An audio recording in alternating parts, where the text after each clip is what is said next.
सभी को मालूम है कि पिछले कुछ दिनों से हमारे अलग अलग केसेस से संबंधित हमने आपसे इंफॉर्मेशन शेयर की थी कि कुछ फेक अकाउंट्स चलाए जा रहे थे, फेक प्रोपेगेंडा चलाया जा रहा था, फॉल्स नैरेटिव चलाया जा रहा था।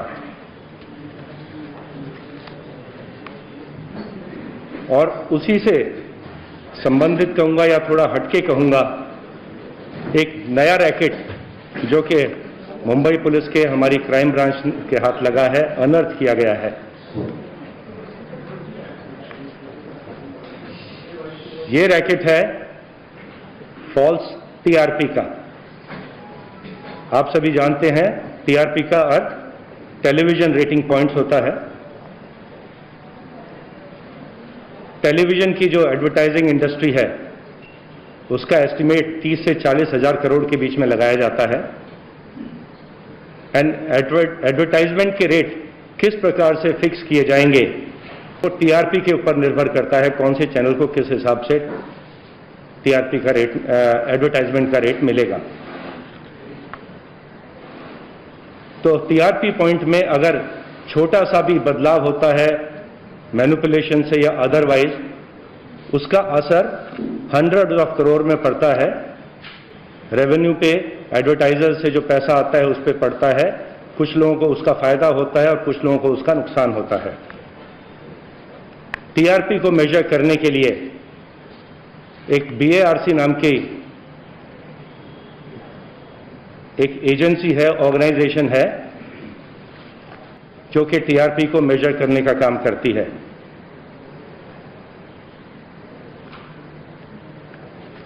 इस कार्य के लिए ये बैरोमीटर्स इंस्टॉल करते हैं देश भर में, अलग अलग शहरों में, और देश में, पूरे देश में लगभग 30,000 या उससे थोड़े अधिक बैरोमीटर्स लगाए गए हैं और लगभग 2,000 बैरोमीटर्स मुंबई में इंस्टॉल किए गए हैं टीआरपी को मेजर करने के लिए। बैरोमीटर्स कहां इंस्टॉल किए गए हैं ये डेटा कॉन्फिडेंशियल होता है, और ये बैरोमीटर्स को इंस्टॉल और मेंटेनेंस का जो कॉन्ट्रैक्ट है बीएआरसी ने एक हंसा नाम की कंपनी को दिया गया था। इन्वेस्टिगेशन के दौरान ये बात सामने आई कि कुछ एक्स एम्प्लॉइज हंसा के, जो कि बीएआरसी के साथ काम करते हैं, वो इस डेटा को कॉम्प्रोमाइज कर रहे थे, टेलीविजन चैनल से शेयर कर रहे थे, और शेयर करने के बाद उन हाउस होल्ड्स को जिनका डेटा दिया जा रहा था पैसा देकर टीआरपी को मैनिपुलेट करने का कार्य किया जा रहा था। जो मैनिपुलेटेड हाउस होल्ड्स थे, जो डेटा मैनिपुलेट किया जा रहा था, उन हाउस होल्ड्स को बोला जाता था कि आप किसी विशेष चैनल को ऑन रखिएगा, आप देखें या ना देखें, लेकिन ये चैनल ऑन रहना चाहिए। आप घर में हैं या नहीं हैं, ये चैनल ऑन रखिए। और ऐसा भी देखने को आया कि कुछ व्यक्ति तो जो अनपढ़ हैं, अनएजुकेटेड हैं, उनके घर में इंग्लिश के चैनल्स को ऑन करके रखने की डील की गई थी। एक पहले हमने हंसा का एम्प्लॉय पहले अरेस्ट किया, एक्स एम्प्लॉय, और उससे जानकारी मालूम पड़ी कि इस प्रकार के उसके और भी कुछ साथी थे जो हंसा के लिए काम करते थे, बीआरसी के लिए काम करते थे। 2 व्यक्तियों का अरेस्ट करके कोर्ट में प्रोड्यूस किया गया। उनकी हमको कस्टडी 9 अक्टूबर तक मिल चुकी है, और उनके कुछ साथी हम उनको ढूंढ रहे हैं। कुछ मुंबई में हैं, कुछ मुंबई से बाहर भी हो सकते हैं। जो ये कार्य करते थे, इन चैनल्स के बिहाफ पे ये लोग जाकर हाउस होल्ड्स को पैसा देते थे पर मंथ के हिसाब से, और कुछ चैनल्स को कॉन्स्टेंटली अपने घर में ऑपरेट करने के लिए मैनिपुलेट किया जा रहा था। जो एक व्यक्ति पकड़ा गया है, उसके अकाउंट से हमने करीब 20 लाख रुपए सीज कर लिए हैं, और उसके अलावा करीब 8.5 लाख रुपया कैश में हमने उसके बैंक लॉकर से भी जब्त कर लिया है। अभी तक जो हमारे सामने जानकारी आई, जो अब तक इन्वेस्टिगेशन हुआ, उसमें 3 ऐसी आइडेंटिटीज हैं या 3 ऐसे चैनल्स कहूँगा जिनके बारे में हमको जानकारी प्राप्त हुई है, एविडेंस प्राप्त हुई है। 2 तो छोटे चैनल थे, एक तो फक्त मराठी और दूसरा बॉक्स सिनेमा। आई रिपीट, फक्त मराठी एंड बॉक्स सिनेमा। इनके जो ओनर्स हैं उनको आज कस्टडी में ले लिया गया है, अरेस्ट कर लिया गया है। जो गुना दाखिल किया गया था बीआरसी की या हंसा की कंप्लेंट पर, वो था क्रिमिनल ब्रीच ऑफ ट्रस्ट का एंड चीटिंग का, 409 and 420 of Indian Penal Code. Complainant था, जैसे मैंने आपको बताया, हंसा नाम की एजेंसी है जो बीआरसी के लिए काम करती है।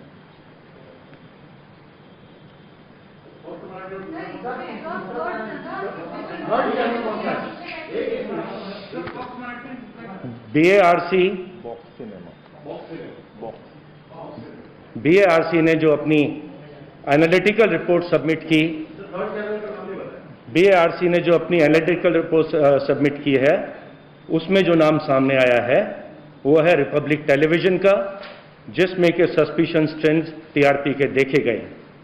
हमने ऐसे कस्टमर्स जिनको अप्रोच किया गया था, मैनिपुलेट किया गया था, जब उनको बुला के उनसे पूछताछ करी तो उन्होंने एडमिट किया कि उनको पैसा दिया गया था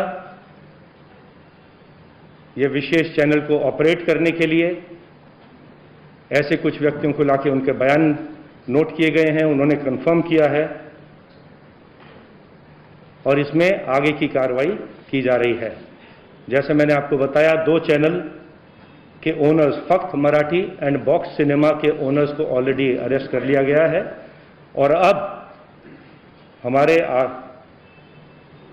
जो गुने के इन्वेस्टिगेशन में जो अब सामने आ रहे हैं वो रिपब्लिक टीवी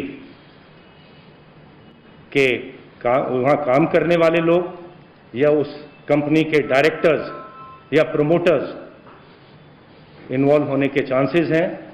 आगे का इन्वेस्टिगेशन उसके हिसाब से रिपब्लिक टेलीविजन के डायरेक्टर्स, प्रोमोटर्स या बाकी जो लोग इसमें इन्वॉल्व हैं उनके खिलाफ आगे का इन्वेस्टिगेशन किया जा रहा है। Can I complete?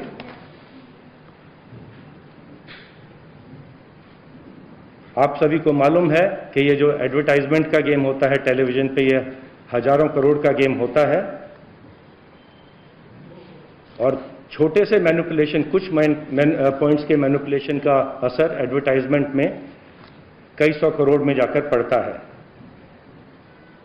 अब हम ये भी एग्जामिन कर रहे हैं कि जो एडवर्टाइजमेंट से जो फंड प्राप्त हुए थे इन चैनल्स को मैनिपुलेट करके, वो प्रोसीड ऑफ क्राइम माने जाएंगे और जिन एडवर्टाइजर से ये पैसा प्राप्त हुआ था मैनिपुलेट टीआरपी करके, उन एडवर्टाइजर्स को भी बुला के उनसे पूछताछ की जाएगी कि वो कॉम्प्लिसिट थे इसमें या वो विक्टिम है इस फ्रॉड के, जो कि एडवर्टाइजर्स के ऊपर, पूरी टेलीविजन इंडस्ट्री के ऊपर कुछ लोग खेल रहे थे। मैनिपुलेट करके पूरे टीआरपी के सिस्टम को मैनिपुलेट किया जा रहा था और जितनी अभी तक हमने इन्वेस्टिगेशन किया है उसमें मैंने आपको बताया कि 3 टेलीविजन चैनल्स के नाम सामने आए हैं। सबसे बड़ा नाम है रिपब्लिक टेलीविजन का। इनके जो बैंक अकाउंट्स हैं टेलीविजन चैनल के, उनको एग्जामिन किया जाएगा। जो वहाँ फंड्स रिसीव हुए हैं एडवर्टाइजर से, उनको एग्जामिन किया जाएगा और अगर ये प्रोसीड ऑफ क्राइम से आए हुए फंड्स हैं तो उनको जब्त करने की या अकाउंट्स को सीज करने की, फ्रीज करने की कार्रवाई भी इसमें आगे की जा सकती है। जैसा मैंने अभी आपको बताया कि इस समय तक हम 2 व्यक्तियों को अरेस्ट कर चुके हैं। पहले आज 2 को अरेस्ट किया गया है जो छोटे चैनल्स के जो ओनर्स हैं, एंड जो तीसरी बड़ी आइडेंटिटी सामने आई है रिपब्लिक टीवी, उसके कौन लोग इस कार्य में, मैनिपुलेशन में, criminal breach of trust and cheating के गुने में इन्वॉल्व हैं, उनके बारे में आगे का इन्वेस्टिगेशन जारी है और हम can I complete? House holds को जो पैसा दिया जाता था इस कार्य के लिए, पर हाउस होल्ड कुछ 100 रुपये होता था। और जैसा मैंने बताया, मुंबई में करीब 2000 या उससे कुछ कम टोटल हाउस होल्ड्स को सिलेक्ट किया गया था, लेकिन ये इंफॉर्मेशन जो कॉन्फिडेंशियल इंफॉर्मेशन है वहाँ से निकाल कर, खरीद कर उसका इस्तेमाल, गैर इस्तेमाल टीआरपी बढ़ाने के लिए किया गया। ये आज हमारा सबसे बड़ा खुलासा है।